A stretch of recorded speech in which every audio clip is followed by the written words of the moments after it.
সকলকে জয় যিশু। আজকে আমার আলোচনার বিষয় হলো কৃতজ্ঞতার বছর।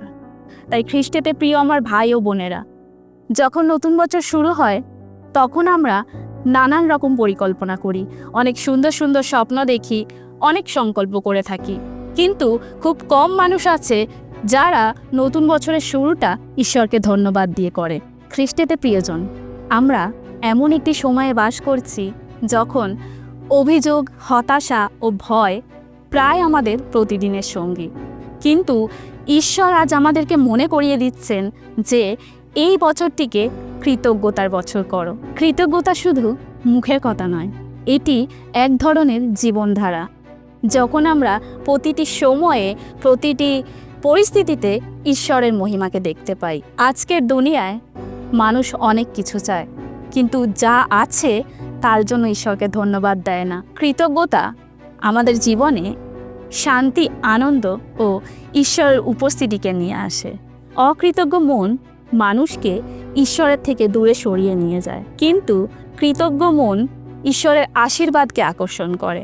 যদি আমরা বাইবেল দেখি, গীত সংহিতা তার 103-2 গীতে এরূপ লেখা আছে, হে আমার প্রাণ, সদা প্রভু ধন্যবাদ করো, তাহার সকল উপকার ভুলিয়া যাইও না। এই বাক্যে আমরা দাউদের জীবন থেকে কৃতজ্ঞতার গুরুত্বকে বুঝতে পারি।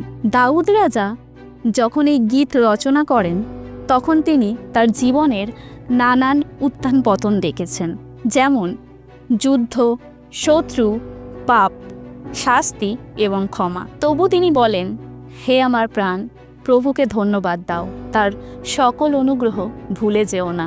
কারণ তিনি স্মরণ করেন ঈশ্বর তার পাপকে ক্ষমা করেছেন, রোগকে প্রতিরোধ করেছেন। কারণ তিনি স্মরণ করেন ঈশ্বর তার পাপকে ক্ষমা করেছেন, রোগ থেকে আরোগ্য করেছেন, বিপদ থেকে রক্ষা করেছেন এবং মুকুট পরিয়েছেন অনুগ্রহের। ঈশ্বরের প্রতিটি দয়া আমাদের জীবনে এক একটা টুকরো অলৌকিক ঘটনার। যদি আমরা বাইবেল দেখি, লুক তার 17-11-19 পদে, সেখানে 10 জন কুষ্ঠরোগীর কথা লেখা আছে। প্রভু যিশু 10 জন কুষ্ঠরোগীকে সুস্থ করেন, কিন্তু মাত্র একজন ফিরে এসে তাকে ধন্যবাদ জানায়। তখন প্রভু যিশু জিজ্ঞাসা করেন, বাকি 9 জন কোথায়? এই বাক্য থেকে আমরা বুঝতে পারি যে ঈশ্বর বিশেষভাবে লক্ষ্য করেন কৃতজ্ঞ হৃদয়কে। যারা কৃতজ্ঞ তারা শুধু আশীর্বাদই পায় না, তারা সম্পূর্ণ আরোগ্য এবং সম্পর্কের পুনঃস্থাপনও পায়। এবার বলি, কৃতজ্ঞতার জীবন আমাদের কি শেখায়? 1. কৃতজ্ঞতা আমাদের মনোভাব পরিবর্তন করে। যখন আমরা ধন্যবাদ দিতে শিখি তখন আমাদের চোখ সমস্যার দিকে নয়, ঈশ্বরের আশীর্বাদের দিকে যায়। একই পরিস্থিতিতে কেউ অভিযোগ করে, কেউ আবার ধন্যবাদ দেয়। পার্থক্য শুধু মনোভাবের।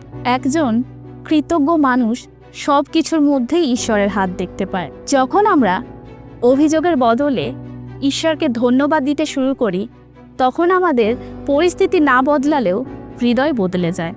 কারণ কৃতজ্ঞতা অন্ধকারে আলো আনে, এটি দুঃখকে প্রশান্তিতে রূপান্তর করে। একজন কৃষক প্রতিদিন ঈশ্বরকে সর্ববিষয়ে ধন্যবাদ জানিয়ে প্রার্থনা করতেন। একদিন প্রচণ্ড ঝড়ে তার সমস্ত ফসল নষ্ট হয়ে গেল। সবাই ভাবল এবার হয়তো সে হতাশ হবে, কিন্তু সেই কৃষক বললেন, আমি ঈশ্বরকে এখনও ধন্যবাদ দিই, কারণ এই ঝড়ের পরেও আমি বেঁচে আছি, আমি আবার বীজ বপনের সুযোগ পাবো। আর এই মনোভাবই হলো কৃতজ্ঞতার চেতনা। কৃতজ্ঞতা ঈশ্বরের সাথে সম্পর্ককে গভীর করে। প্রার্থনায় ধন্যবাদ জানানো ঈশ্বরের কাছে বিশ্বাসের প্রকাশ। বাইবেল যেমন বলছে, ফিলিপিও তার 4-6-7 পদে, সেখানে এরূপ লেখা আছে, কোনো কিছুতেই উদ্বিগ্ন হইও না, বরং সকল বিষয়ে প্রার্থনার মাধ্যমে তোমাদের যা কিছু প্রয়োজন তা ঈশ্বরকে জানাও এবং ঈশ্বরকে ধন্যবাদ দাও। তাতে তোমাদের সমস্ত চিন্তার অতীত যে ঈশ্বরের শান্তি, তা তোমাদের হৃদয় ও মনকে খ্রিস্ট যিশুতে রক্ষা করবে। অর্থাৎ কৃতজ্ঞতা উদ্বেগের প্রতিষেধক। কৃতজ্ঞতা শুধু অতীতের জন্য নয়, এটা ভবিষ্যতের জন্য বিশ্বাসের প্রকাশ। যখন আমরা ঈশ্বরের উপর ভরসা রেখে ধন্যবাদ জানাই, তখন আমরা তার পরিকল্পনার জন্য আমাদের হৃদয়কে উন্মুক্ত রাখি। তাই কৃতজ্ঞতার মধ্যে শান্তি এবং ঈশ্বরের উপস্থিতি লুকিয়ে আছে। 3, কৃতজ্ঞতা ঈশ্বরের আশীর্বাদকে বাড়িয়ে দেয়। যখন প্রভু যীশু 5টি রুটি আর 2টি মাছ তুলে ধরলেন, তখন তিনি প্রথমেই ধন্যবাদ দিলেন। তারপর সেই অলৌকিক ঘটনা ঘটল। 5,000 মানুষ সেই 5টি রুটি আর 2টো মাছ দিয়ে আহার করল। তাই কৃতজ্ঞতা হলো ঈশ্বরের দরজার চাবি। ধন্যবাদ দেওয়া মানে আশীর্বাদের দরজাকে খুলে দেওয়া। অনেক সময় আমরা প্রার্থনায় শুধুই চাই, কিন্তু ধন্যবাদ দিতে ভুলে যাই। আমি আরেকটি ছোট্ট গল্প বলি। একজন বৃদ্ধা প্রতিদিন সকালে ঈশ্বরকে ধন্যবাদ দিয়ে প্রার্থনা করতেন। বলতেন, প্রভু, আজও সূর্য উঠেছে, আমার চোখ দেখছে, আমার হাত কাজ করছে, তার জন্য তোমায় ধন্যবাদ দিই। একদিন তার প্রতিবেশী তিনি বললেন, তোমার কিছুই নেই, তাও কেন ধন্যবাদ দাও? সেই বৃদ্ধা হাসলেন আর বললেন, আমার যা আছে তার জন্য যদি আমি এখনই কৃতজ্ঞ না হই, তাহলে ঈশ্বর কেন আমাকে আর কিছু দেবেন? তাই এই বৃদ্ধার জীবন থেকে আমরা বুঝতে পারি, কৃতজ্ঞতা কখনোই সম্পদের উপর নির্ভর করে না। এটা মন ও বিশ্বাসের অভ্যন্তরীণ সম্পদ। তাই খ্রিস্টেতে প্রিয় ভাই ও বোনেরা, আসুন আজ আমরা নতুন বছরের জন্য 3টি সিদ্ধান্ত নিই। প্রথমত, প্রতিদিনের শুরুটা ঈশ্বরকে ধন্যবাদ দিয়ে করুন। ঘুম থেকে উঠেই বলুন, প্রভু তোমায় ধন্যবাদ একটি নতুন দিনের জন্য। দ্বিতীয়ত, অভিযোগ কমিয়ে কৃতজ্ঞতা বাড়ান, কারণ প্রতিটি ছোট আশীর্বাদ, যেমন 1 কাপ চা, একটু হাসি, একটি প্রার্থনা, সবই ঈশ্বরের দান। তৃতীয়ত, অন্যদের আশীর্বাদে অংশীদার হন। কৃতজ্ঞ মানুষ অন্যদের আশীর্বাদে পরিণত হয়। যখন আমরা কৃতজ্ঞ হই, তখন আমাদের জীবনের মাধ্যমে ঈশ্বর অন্যদেরও ছুঁয়ে যান। তাই খ্রিস্টেতে প্রিয়জন, এই বছরটি হোক কৃতজ্ঞতার বছর। প্রতিদিন ঘুম থেকে জেগে ঈশ্বরকে ধন্যবাদ দিন। প্রতিটি ছোট আশীর্বাদেও আনন্দ করুন। দুঃখের মাঝেও বিশ্বাস রাখুন যে ঈশ্বর কাজ করছেন।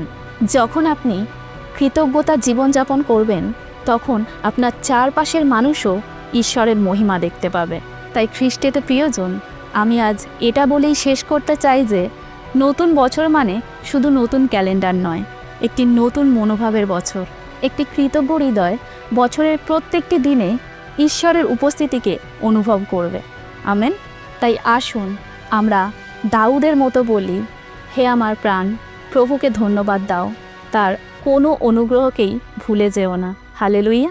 এই নতুন বছর হোক কৃতজ্ঞতার বছর, আশীর্বাদের বছর এবং ঈশ্বরের উপস্থিতির বছর। জয় যিশু। ঈশ্বর তার বাক্যে আপনাকে আশীর্বাদ করুন।